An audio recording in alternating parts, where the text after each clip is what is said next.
Again.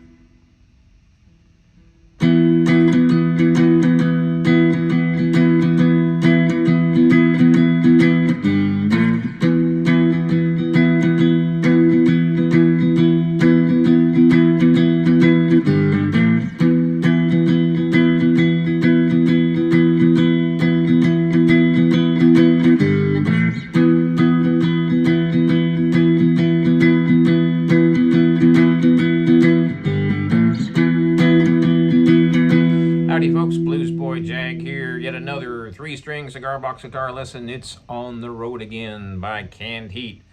So this song here is a bluesy song, but it also has kind of an interesting raga feel to it, which is kind of an Indian music thing, because it does stay on that one chord for a long time. And the idea is that it's more of a mellow kind of stream of consciousness thing going on here, although it is also a blues shuffle, so it's an interesting combination for sure.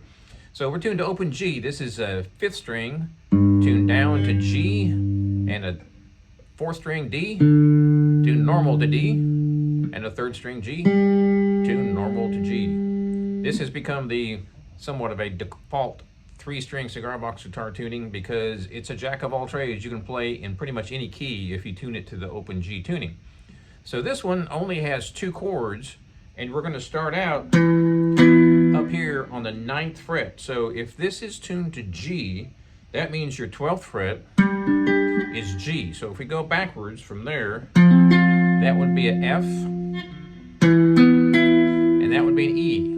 E, F, G. So we're going to start out on that E chord, and we're doing kind of a shuffle, I guess you'd say. Normally your shuffle would be, but that note has been removed, and that's what gives it that kind of Indian sound, to my mind anyway. So it's the same feel, but there's no toggle on this note. Alright, so we're going to start out here, and the way I'm counting this is 2 sets of 7. 1, 2, 3, 4, 5, 6, 7. 1, 2, 3, 4, 5, 6, 7. 1, 2, 3, 4, 5, 6, 7. 1, 2, 3, 4, 5, 6, 7. So what I'm doing is going to the open G, and I'm going to the A on the 2nd fret, and back up here. Believe it or not, that's the entire song. We'll see you next time. Please subscribe. No, I'm just kidding. So let's go over a couple things here. First of all, you don't want to speed up. You want to get that rhythm right on the beat, which is not easy. It seems like, well, that's just a 2-chord song. Man, that's just kind of boring. It ain't nothing to that at all. But it's harder than you think, let me tell you that. So you want to get that steady beat. I'm using my 3rd finger to bar all the way across. A lot of people use their 1st finger to bar all the way across, which is fine. But I prefer to use that 3rd finger because there are tons of chords that involve your 1st and 2nd finger. So you want to have those available should you need to play that chord. So I kind of got in the habit of using my 3rd finger. Now down here, I'm using my 1st finger. Why is that, Jag? Well, because if I use my 3rd finger, my 1st finger kind of gets in the way there of the nut and the tuning machine, and it just feels weird. So, yeah, picky, picky, picky. So, I'm counting 2 sets of 7. 1, 2, 3, 4, 5, 6, 7. 1, 2, 3, 4, 5, 6, 7. 1, 2, 3, 4, 5, 6, 7. 1, 2, 3, 4, 5, 6, 7. So as soon as you hit that 7, it's, and you start all over again. Not sure why they decided to do 7, probably because it's got that Indian music influence. That's my thought anyway.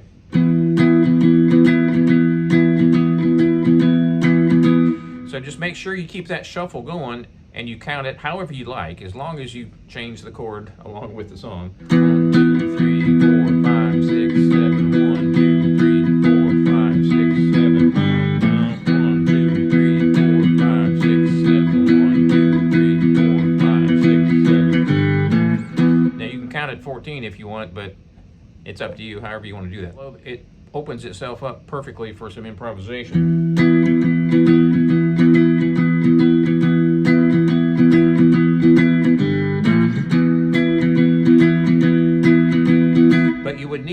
guitars or another instrument like a piano or something to hold down the bottom end, or you need another instrument to do the improvisation, because this is kind of keeping everything moving. It's sort of kind of bassy, kind of reminds me of maybe a drone on the bass, although obviously I'm not tuned to the bass frequency. It does kind of remind me of that. So I'm doing my strum with my first finger, and I'm pretending like I have a pick in my hand.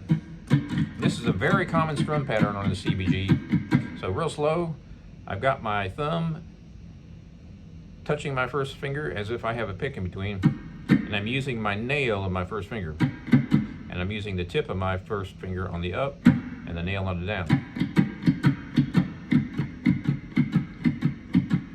Now I'm not doing this with my finger, I'm just moving my entire arm.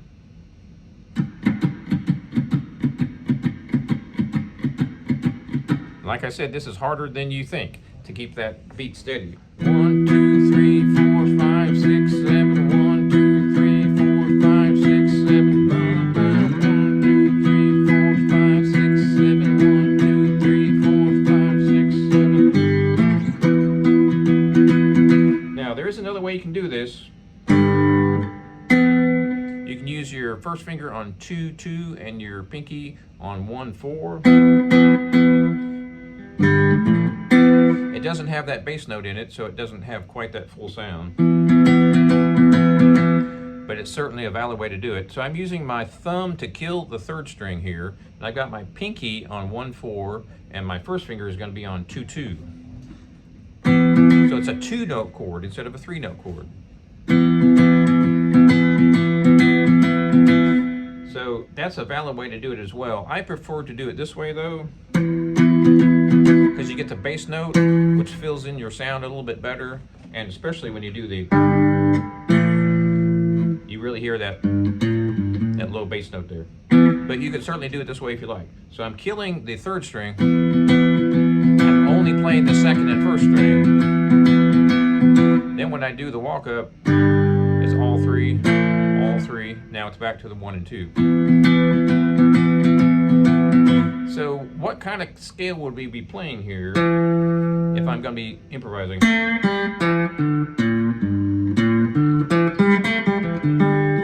It's going to be your G minor pentatonic. That's going to be 2 0 2 0 2 0.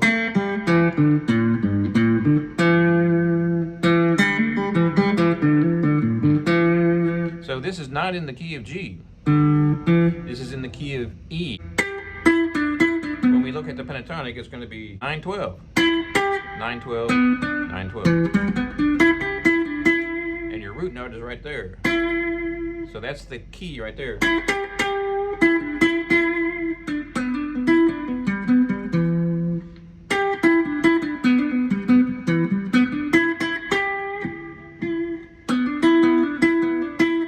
Cool lick, hammer on, super common lick. So first finger is going to be on 2 9. I'm going to hammer to 12 with my third finger. Then I'm going to hit 1 9.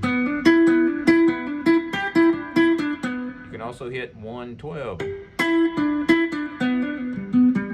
So basically it's going to be 9 and 12 all the way across.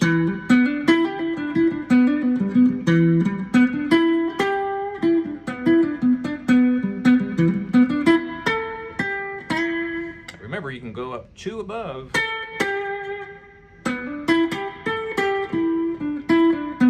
on that first string. So we're going to play 12 and 14.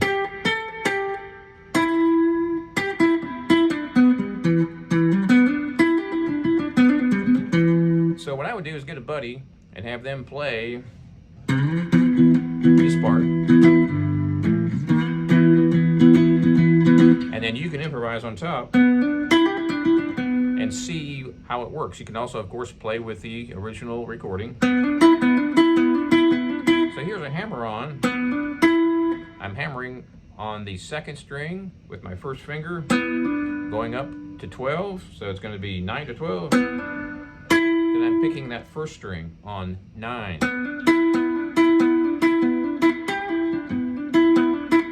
Now I'm pulling off. Now I'm pulling off from 12 to 9.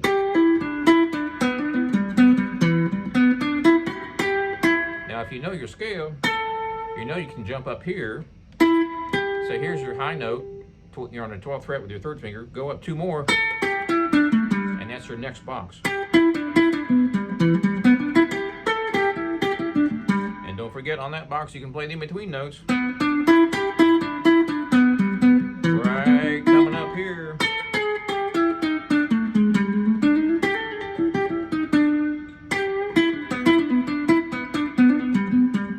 Now keep in mind here, don't forget, we're on the 12th fret, right?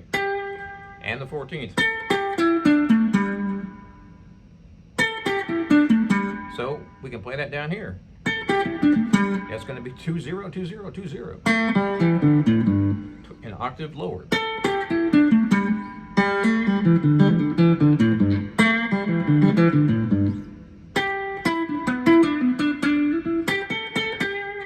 And in between notes.